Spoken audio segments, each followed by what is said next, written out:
Good morning guys! Napakaganda nga ng sikat ng araw ngayon. Nagtupi muna ako ng mga sinampay namin.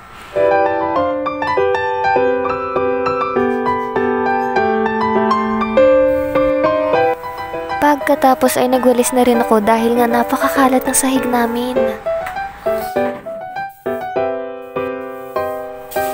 Nagbunot na rin ako para naman talagang maayos at malinis ang sahig namin. Pagkatapos nga nun ay nagsuklay na ako at nag-ayos para pumasok sa school.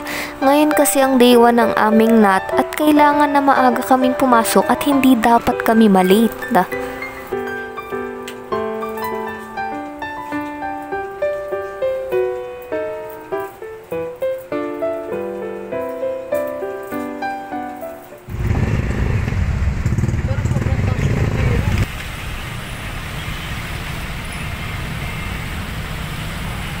Pagpasok ko nga sa room ay marami-rami na rin kami.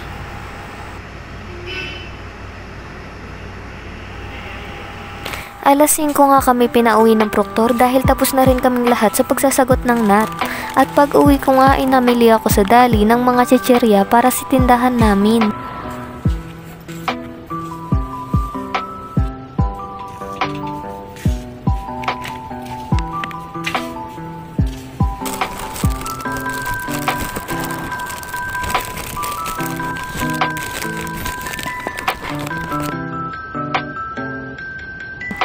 Pag uwi ko nga ay tuwang-tuwa ako dahil gumagana na ulit ang pinaayos naming laptop. Kakailanganin ko kasi ito kapag nag-college na ako. Yun lang, sana nag-enjoy kayo and see you on my next vlog.